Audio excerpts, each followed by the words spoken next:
Hello everyone, my name is Brian, and yes, you're actually hearing this correctly, this is another Smite commentary. This was actually a request. I will be doing more commentaries.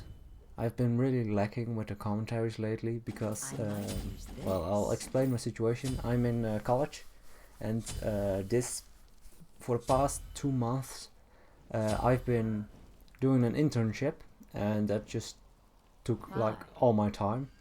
I also have my sports and my friends and all, so I just don't have any time left to be actively making commentaries. But I'll try to do at least one commentary a week, so I just keep the connection with you guys. This match is a Medusa match, as was requested in Joust 3 vs 3.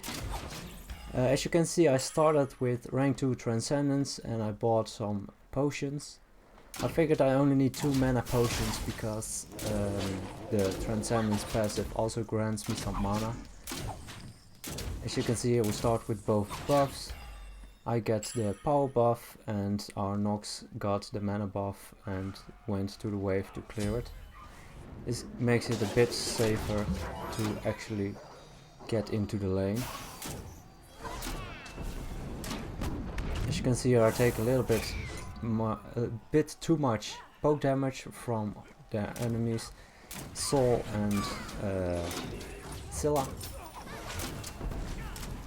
This commentary I will be discussing a bit more the builds I take for hunters in general and Medusa. Medusa and other hunters actually are quite the same when I play them.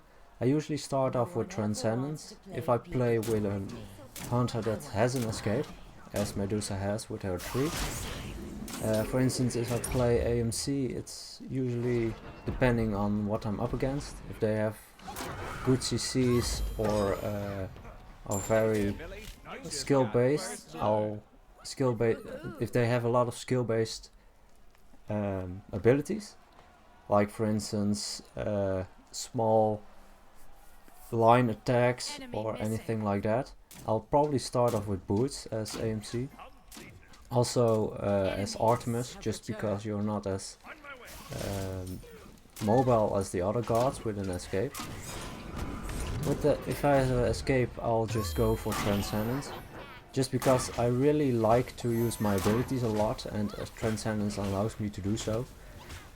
Because you're really fast out of mana if you don't, unless you get a lot of mana potions and spam them continuously. After I get my Transcendence, I'll go for boots. Here you can see a beautiful ult from the enemy Cupid, but I turned level 5 just as at that moment, so I was able to use it to counter the CC coming from Cupid's ultimate. So that's why I could survive that, because if I was CC'd I would have been in a much more it would be a lot more difficult to actually survive this. As you can see here, I finished off my Transcendence and I went for an Aegis. The Aegis mainly because 2 of their ultimates are quite slow. I mean, the Cupid ultimate, you have a lot of time to react to that, and the Scylla ultimate is also quite slow in that regard, because it has to be casted. Here I try to move out of the way for the hard bomb, but did not manage to do so. Anyway, I just got the Aegis just in case. I like to have an early active. For something like Conquest, it's definitely not recommended to do so, because it's a lot of money. It's unfortunate Nox didn't hit the ultimate, but it's quite difficult to hit it from a long range. From max range, you can see it coming from a long distance. It's like Janus ult, it's charged up, it's in line nuke. It's a bit faster than Janus' ult, but other than that, not really much to do about it. As you can see, we're actually doing so much to the enemy. And here I used my once on the enemy Scylla, and I figured the bleed would have been enough. Also, I couldn't stay in the tower for much longer without being forced to use Aegis to get rid of one of the damage from the shot of the tower. But, well, it's just a little unfortunate they're all so low. But we're really ahead at this point. Our Naja is level ahead. It doesn't seem like much, but at level 7 you get another point in ring toss for Naja, and that really helps out a lot. Here I try to do some damage, poke a bit, but I don't want to be too aggressive since they are with, well, they are with 3. They split up though, so now I'll just move and try to help out Naja, but it wasn't really necessary. Nice job. The rotation from Nox and me prevented their soul from rotating as well. Here you can see I'm last hitting the minions because I'm stacking. And Nox actually noticed I was stacking, so she didn't finish off all the minions. Which is nice. If you see someone is stacking and you are not, you should definitely let them have the stacks. It really helps them out a lot. As you can see, I already have 18 stacks and 50 is the maximum for Transcendence. For the build I usually go boots. After boots you need some lifesteal as a hunter. Either that or some attack speed, depending on what point in time it is. If you're in Conquest, I'll definitely recommend you to get lifesteal as fast as possible after boots. You have two choices when you go Transcendence, in my opinion. You can go either Soul Eater, which also provides your team a little bit of the physical defense, or you could go for what's it called? Kind of forgot the name. Asi, that's what's now called. You can go for Asi. It really gives a lot of lifesteal, especially when you're low. Here you can see I use my ultimate because it has a lot more range, so that way I could finish off Scylla. At this point we're just trying to do some damage to the tower, but they're really good at defending it. We can't really engage because we don't have a tanky person that can take the brunt from the tower. But as long as we survive and are able to kill some of them, we will be off quite. As you can see, are not really good at hitting that combo. I could have gone hardcore for her, but there's also a risk when you go, like you're going fully on someone. As you saw there, I took a lot of damage from only their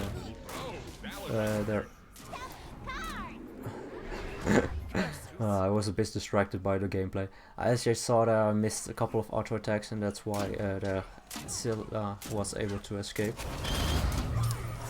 As I was trying to say, as you see here, I died because they have a lot of burst damage.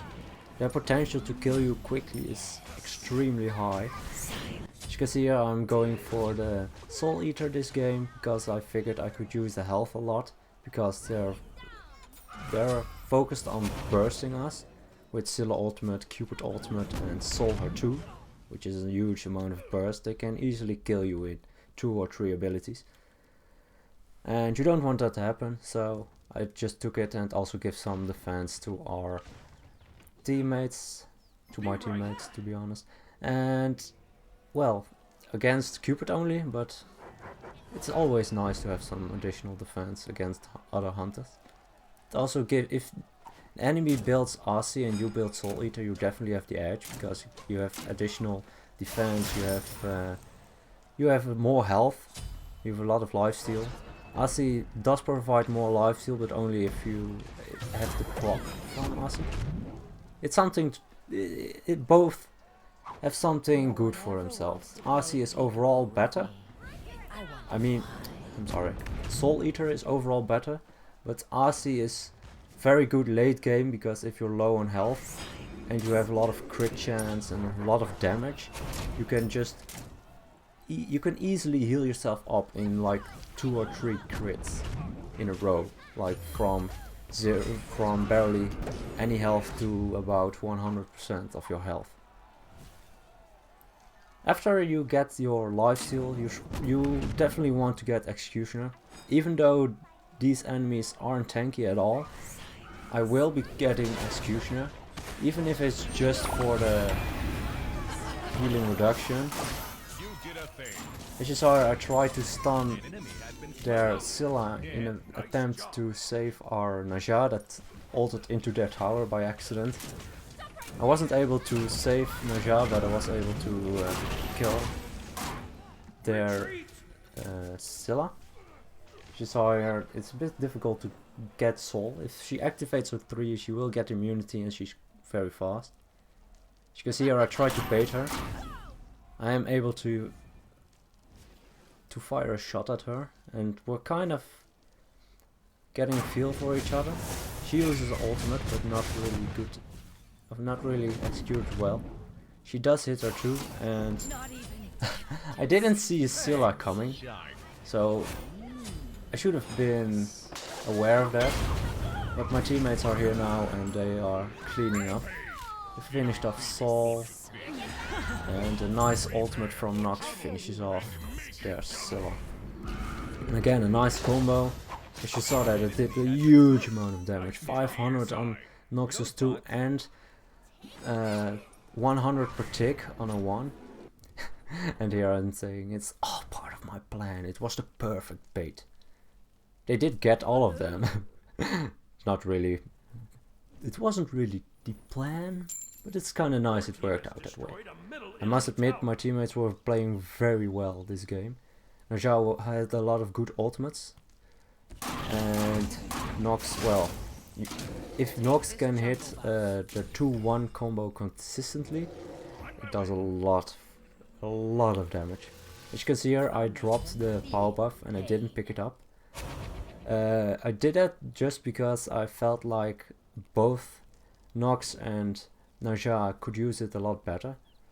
Just because I wasn't doing too much this game.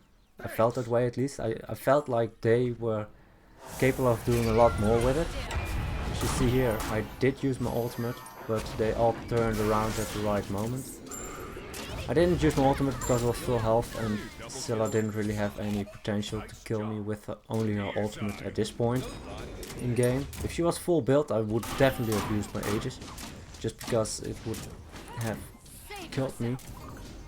And a nice heal from Naja saves herself. But they will be respawning soon, so I'll just I'm backing, and Nox is now retreating. There's no point to do it too aggressively. Sometimes when you're ahead, it's good to try, but at this point, with 5 seconds and 10 seconds left on respawn for both, for 5 seconds on Cupid and 10 seconds on Scylla, you don't have the time to kill the Titan unless there are already 5 minions at the Titan and you're all next to it. Then maybe. But it's a risk. And as long as you don't have to take it, we're ahead by a lot. Unfortunate miss on Nox's ultimate, but not really too much of a problem. As you see, I dashed in, very aggressive against Scylla because I noticed she used her dash. It's something you, when you play a bit more Smite, you really should look for those moments when someone uses their escape abilities. For instance, in this game, Cupid dash, Scylla Sentinel, and Soul her 3. And as you saw, it was an easy game. My 5th item was Hastened Vitalis, because I felt like it was a lot more useful for me to just... It was a lot more useful to get additional movement speed to dodge their abilities than it was for me to get crit. Because I felt like the game wasn't going to last that much longer. Usually I go after the Executioner for Rage, and after that I'll go for Deathbringer. Just to take a look quickly at the other builds. The enemy Soul probably should have gotten beat, because if you get sashed by Naja you can deny Naja's entire ult. Other than that, I think getting second item Demonic Grip isn't too good on Soul, because her 2 does a lot of damage and your auto attacks need to have more power when you get more items. For instance, Book of Thought, you know, It's much better to get earlier than later, even on Soul. Cupid went for double stack item. I don't really recommend it, especially if you go the Devour's Gauntlets as second stack item, because it's 75 stacks and it's not really as rewarding, as fast rewarding as Transcendent. Scylla also went for stacking, so all three of them were stacking. I don't really recommend that. All three stacking is just, you won't get the stacks you need, any of them. So that's really something they didn't do that well. Something you can take into consideration when you're playing yourself. Anyway, I hope you guys enjoyed. I will be making more videos, and if you have any requests, I will take requests. And well, I hope you all have a nice day. And as always, good luck, have fun, and I'll see you guys in the next one.